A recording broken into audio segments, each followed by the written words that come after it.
Voyage to go, history. Life is a journey, being part of it is everything. Hello, my name is Jessica. Welcome to episode 16 of my historical travel podcast, Voyage to go, history. Where I take you on the most adventurous journeys from the past that continue to shape our view of the world today. In this true story, 17-year-old German Georg Forster travels around the world with his father, a naturalist in the 18th century, aboard a sailing ship under the command of James Cook. Georg's travel narrative is written in the language of the 18th century. To make it more understandable, I have largely translated it into modern language. His knowledge is that of the late 18th century, so I will place some of his statements in context and provide additional information.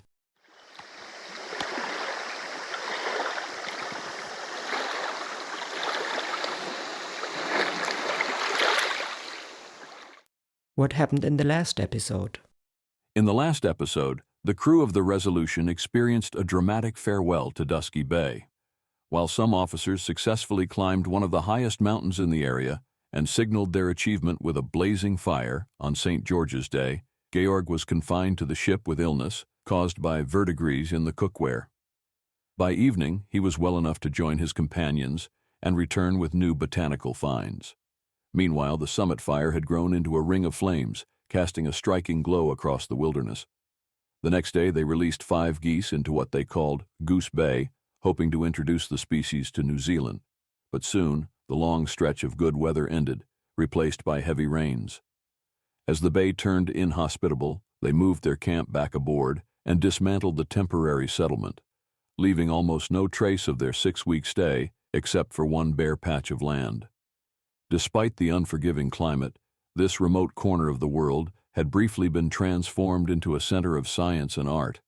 They established workshops, a forge, an observatory, and even an impromptu art studio. Yet all this progress faded quickly into the returning wilderness. They continued exploring Dusky Bay's many arms, facing rough weather and dangerous storms. During one terrifying night, a hurricane in what they later named Wet Jacket Arm tested their endurance. Lightning, thunder, and towering waves made them fear the ship had been lost. But by morning, both the crew and vessel were safe. After days of exploring more inlets, hunting birds, and collecting seals, they finally sailed out to sea.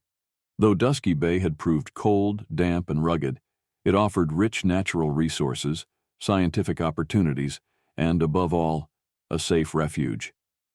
For travelers after long months at sea, few harbors could match its shelter and abundance.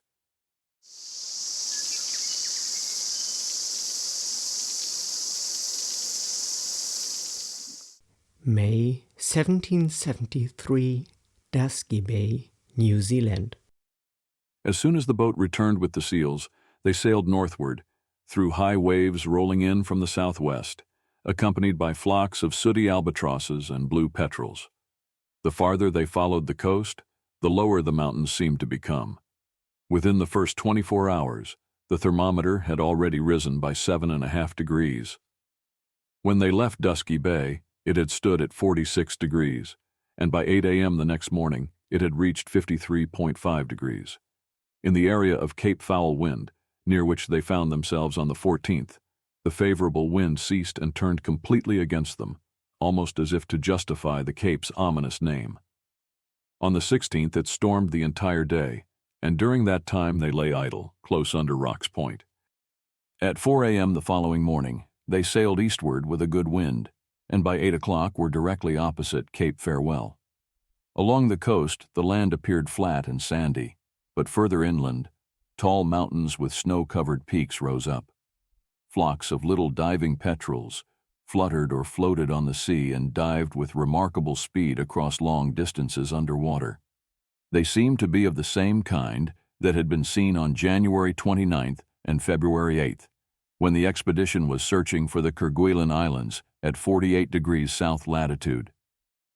At 4 p.m., when the ship was roughly alongside Cape Stevens, there was little or no wind. Around that time, the sailors spotted thick clouds in the southwest and rain was falling on the southern side of the cape. Soon after, they suddenly saw a pale patch on the sea, from which a column of water rose, looking like a glass tube. Another misty column descended from the clouds and seemed to join with the first one. They did indeed merge, forming a meteorological phenomenon known as a waterspout or trome. Shortly after, the crew observed 3 more columns forming in the same way. The nearest one was about 4.8 kilometers or 3 miles away and had an estimated base diameter of roughly 128 meters, 70 fathoms or 420 feet. The temperature was 13.6 degrees Celsius or 56.5 degrees Fahrenheit when this phenomenon began to take shape. Since the nature and cause of waterspouts were still largely unknown, the crew paid close attention to even the smallest details. At the base of each column, the water churned intensely and rose in a spiral motion like steam. The base covered a large area on the sea surface, which appeared beautifully golden yellow when sunlight hit it. The columns themselves were cylindrical, slightly wider at the top than at the bottom. They moved fairly quickly across the sea surface, but because the clouds above didn't move at the same speed, the columns took on a bent and slanted shape. Sometimes they passed each other, one drifting this way, another that way. Since the air was still, it seemed that each waterspout must have generated or been driven by its own wind. Eventually, they broke apart one after the other, probably because the upper part moved more slowly than the lower part, stretching the columns until they became too long and bent to hold together. As the dark clouds drew closer, short, choppy waves began to form on the sea. The wind spun around the entire compass without settling in one direction. Soon after, the crew saw the sea, at a spot about 370 meters away, begin to stir violently. The water there rippled inward from a diameter of around 90 to 110 meters, 50 to 60 fathoms, or 300 to 360 feet, and then burst into mist, which was spun upward in a twisted column toward the clouds by the force of the vortex. Around this time, some hail fell on the ship, and the clouds above had a terrifyingly dark and heavy appearance. Directly above the waterspout, a cloud slowly sank downward and gradually took the shape of a long, thin tube. This upper column seemed to try to connect with the rising vapor funnel, which had already climbed high out of the water. Soon the 2 parts joined and formed one upright cylindrical column. The sailors could clearly see how the water inside the vortex was forcefully pulled upward, and it appeared to leave a hollow space in the center. It also looked as though the column wasn't solid, but rather hollow inside, an impression strengthened by its appearance, as it looked exactly like a transparent glass tube. Shortly afterward, this last waterspout also bent and collapsed, just like the others. But in this case, a flash of lightning was seen during the breakup, though no thunder followed.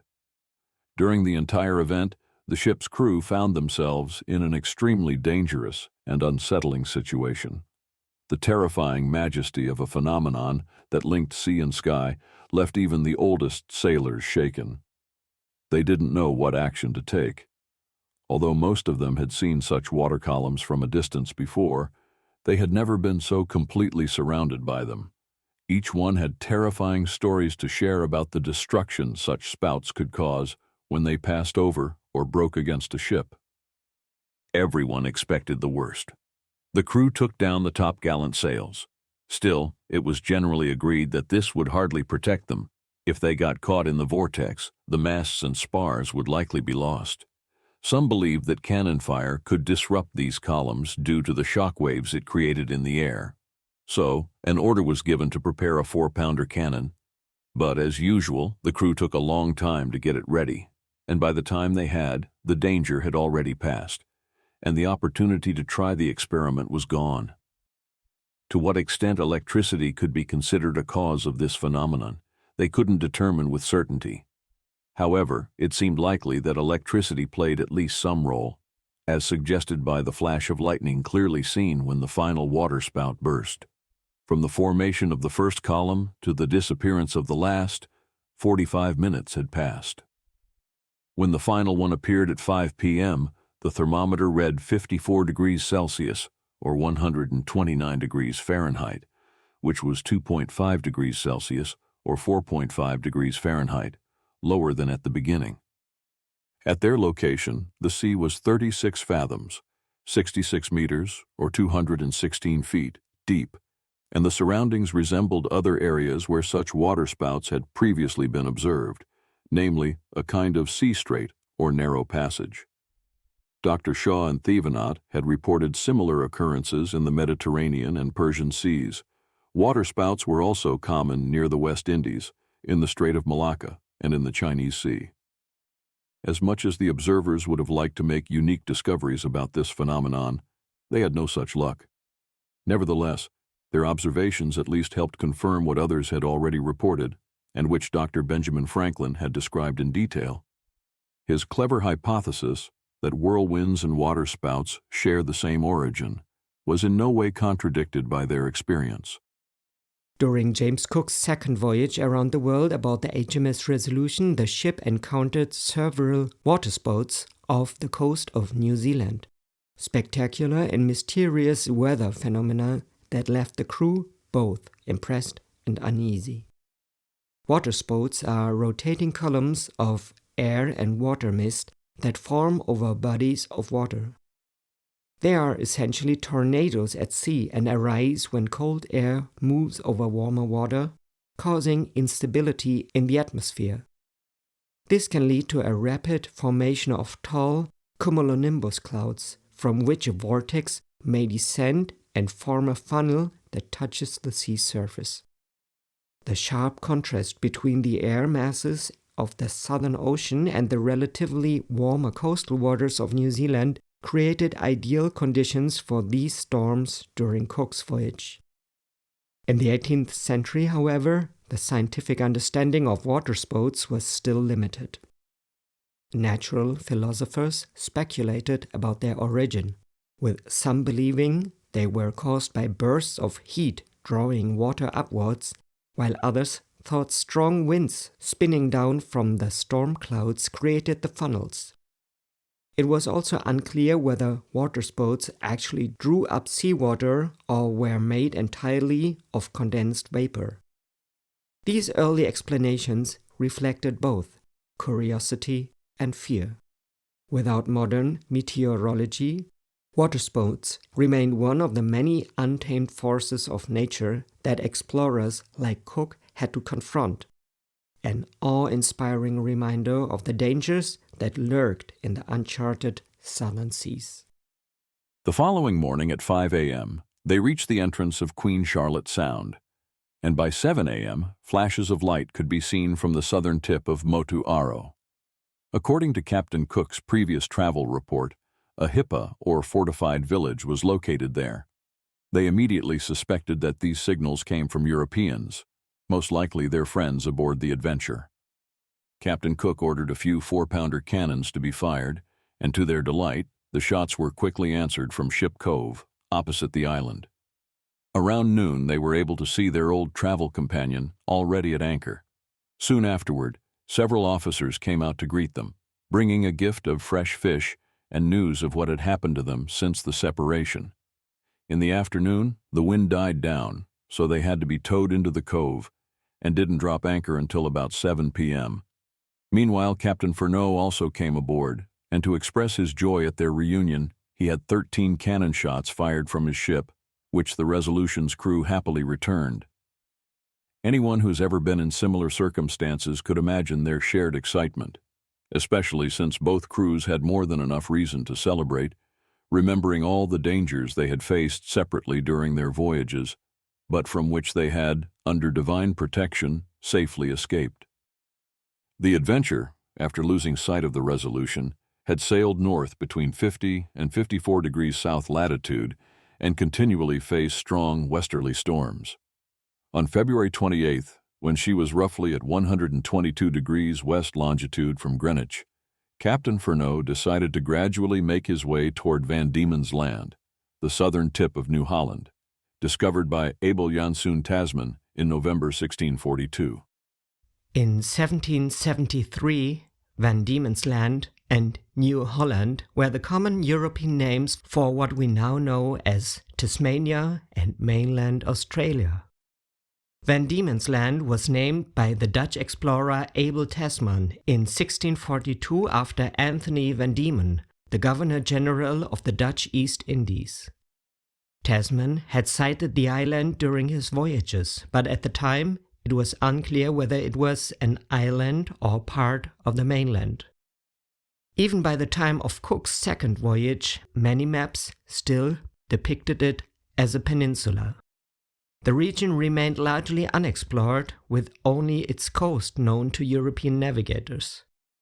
New Holland was the name given by Dutch cartographers in the early 17th century to the Australian continent. By 1773, much of its western and northern coastline had been mapped by Dutch voyages, but the interior and especially the eastern coast remained unknown to Europeans, until Captain James Cook charted the east coast in 1770 during his first voyage. He claimed this territory for Britain and named it New South Wales, a name that would eventually be applied to the eastern portion of the continent. To European explorers like Cook, New Holland was a vast and mysterious land believed to be rich in natural resources and scientific interest. However, the full extent of its geography, climate, flora, fauna, and indigenous cultures was still largely a mystery. It wasn't until later expeditions that Tasmania and mainland Australia were more thoroughly explored and eventually renamed. On March 9th, the ship reached the southwestern coast and sailed around the southern end to the east side of the land, where she anchored on the afternoon of March 11th in a bay later named Adventure Bay in honor of the vessel. It was likely the same bay where Tasman had once anchored and which he had called Frederick Henry Bay. The southern part of the land consisted of large, broken, barren black rock masses and resembled the outer tips of Africa and America in appearance. Around Adventure Bay, the ground was sandy and mountainous. The most inland hills had various kinds of trees, but they stood far apart and had no underbrush. On the west side, there was a freshwater lake teeming with wild ducks and other water birds. Toward the northeast, near the coast, there were several fairly high islands, also covered with woods. Tasman had apparently mistaken them for one large island, naming it Maria Island on his charts. The Adventure stayed in the bay for only 5 days. Captain Furneaux took in some fresh water and collected a few remarkable animals, including a new species of marten or civet and a beautiful white hawk. They didn't encounter any inhabitants, but they believed they had seen smoke rising deep inland. On the evening of March 15th, the crew of the Adventure set sail again from Adventure Bay and headed north along the coast, which in this area was sandy and mountainous. From the inland parts of the land, much taller mountains rose, and in several places islands lay offshore. Among these, they particularly noted the ones named by Tasman as Schutens and Van der Lin's Islands. At approximately 41 degrees 15 minutes south latitude, they reached the mouth of a small bay. Because of several fires, undoubtedly lit by indigenous people, it was given the name Fire Bay. From there, they continued exploring the coastline until March 19th, though this was often dangerous due to shallow waters. By midday on the 19th, they had reached 39 degrees 20 minutes south latitude and observed that the land continued stretching northwest. From this, they concluded that Van Diemen's Land must be connected to the mainland of New Holland. Since Captain Furneaux had sailed here specifically to resolve this long-debated question, and this plausible assumption seemed sufficient to him, he had the ship turn around and began steering toward the designated rendezvous point in New Zealand. Still, it remains somewhat uncertain whether the two landmasses are truly connected. First, Captain Furneaux had often been forced by the shallows to sail so far from shore that he completely lost sight of the coast, meaning a strait could exist somewhere that he simply didn't notice. Second, between the last northern point he observed and Point Hicks, the southernmost point reached by Captain Cook on his previous voyage in 1770, there remains an unexplored stretch of 20 strong nautical miles, approximately 37 kilometers or 23 statute miles, leaving ample space for a strait or passage between the mainland of New Holland and Van Diemen's Land. On the other hand, What makes such a separation between the two lands seem unlikely is the discovery of four-legged animals on Van Diemen's Land, creatures that are rarely found on true islands. They considered that, whatever the case might be, no part of the world deserved to be explored more than the vast mainland of New Holland. They had barely charted its coastline, and the natural resources of the land remained almost entirely unknown to them. Of the inhabitants, they knew little more than that. According to all reports, they were much more primitive than any other people living under a tropical sky, and walked around completely naked. They could not be very numerous either, since it appeared that only the coasts were inhabited. Thus, the land was still seen as a completely unexplored wilderness, certainly no smaller than all of Europe, and mostly located between the tropics. Its immense size and favorable climate made it worthy of special attention and raised high hopes. The many unusual animals and plants found by Captain Cook during his previous voyage on the Endeavour, just along the coasts, supported such expectations. It seemed nearly certain that the interior contained immense treasures of nature, which would benefit the first civilized nation willing to seek them out. At the southwestern corner of this unknown continent, there might be an entry into the interior. It seemed unlikely that such a vast land between the tropics would lack a major navigable river. That part of the coast looked particularly suited for such a river's outlet into the sea. The adventure had taken 15 days to sail from Van Diemen's Land to New Zealand due to unfavorable winds. On April 3rd, she reached the southern coast near Rocks Point and dropped anchor in Ship Cove, Charlotte Sound, on April 7th. During their stay, the crew set up similar facilities on land as the Resolution had in Dusky Bay, though they made no beer, having no knowledge of how to brew it. They found the fortress at the southern tip of Motuaro deserted. The astronomer established his observatory there. The local people, probably a few hundred in number, divided into independent groups often at war with each other, had begun trading with the sailors. Even people from inland had come to them and were always warmly received. They boarded the ship without hesitation and ate with the sailors quite freely and with great appetite, especially enjoying sea biscuits and pea soup. They eagerly traded clothing, tools, and weapons, of which they brought plenty, for nails, axes, and fabric. On May 11th, the very day the Resolution had left Dusky Bay, several men from the Adventure who were on land working or hunting clearly felt the shock of an earthquake. Those who had remained on board felt nothing. This made it almost certain that New Zealand had, or had once had, volcanoes, since such natural phenomena always seemed to go hand in hand. They arrived in Charlotte Sound just when the Adventure's crew had given up all hope of finding them again and had already prepared to spend the whole winter in that harbor. The commander of the Adventure said he had planned to remain there until spring and then resume exploring the higher southern latitudes to the east. But Captain Cook had no intention of spending so many months in idleness. He knew the Society Islands, which he had visited on his earlier voyage, offered good provisions. So he ordered both ships to be made ready for sea as quickly as possible. Since the Resolution needed nothing, her crew helped the men of the Adventure speed up their preparations. The day after their arrival, they began exploring the land. In the forests, among trees and herbs, they found roughly the same plants as they had encountered in Dusky Bay, but the weather and climate here were more favorable for botanical work. Some plants were still in bloom, and they even discovered a few unknown birds. However, the greatest advantage of this harbor over their former refreshment station was the abundance of antiscorbutic herbs, which they had lacked in Dusky Bay. They soon gathered large amounts of wild celery and tasty scurvy grass, and both were added daily to a soup of wheat or oat flour for breakfast, or generously mixed into the pea soup at midday. The crew of the Adventure, who had not known these herbs were edible, soon began using them as well. In addition, they found a type of sow thistle and another plant the sailors called lamb's quarters. Both were often enjoyed as salad. Though they did not have as much wildfowl and fish as in Dusky Bay, they could make up for it with these excellent vegetables. The spruce tree and the New Zealand tea tree also grew here in abundance, and they taught their friends how to use them for refreshment as well.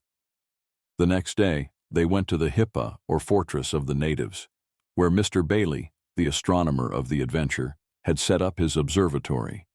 It was located on a steep freestanding rock and was accessible only from one side, via a narrow footpath barely wide enough for 2 men side by side. The top had once been surrounded by palisades, but the sailors had already torn most of them down and used them as firewood. Inside this fortification, the dwellings of the inhabitants stood scattered without order. These huts had no side walls. Each was essentially a roof, tapering to a sharp point at the top. On the inside, the frame was woven with branches like a fence or hurdle. Bark had been laid over it, and the outer layer was covered with strong fibers from the local flax plant. The sailors reported that the huts had been full of vermin, especially fleas, and they were surprised that, judging by these signs, they had only recently been inhabited.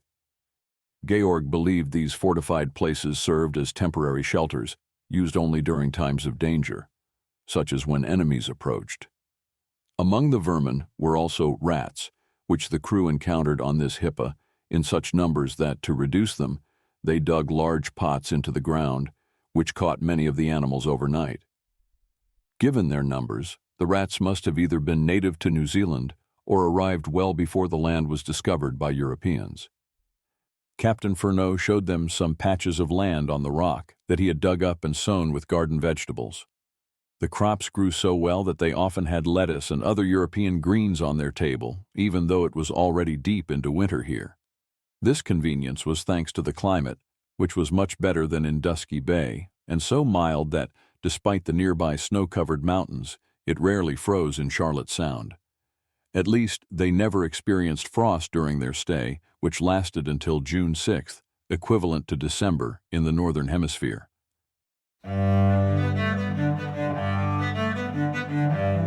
This concludes part 16 of Georg Forster's journey around the world about the HMS Resolution under the command of James Cook. I have linked a map of the locations of this episode in the show notes. For those who would like to see the locations of the journey around the world on the present day, I recommend my YouTube channel, Voyage to Go. There, I visit the places from Georg Forster's travel narrative and try to uncover traces and connections between today and the past. So that was episode 16 of our journey around the world With Georg Forster, Captain Cook and the HMS Resolution, on which we will continue our travels together in the coming weeks. I hope we can travel a little further together, because life is a journey, being part of it is everything.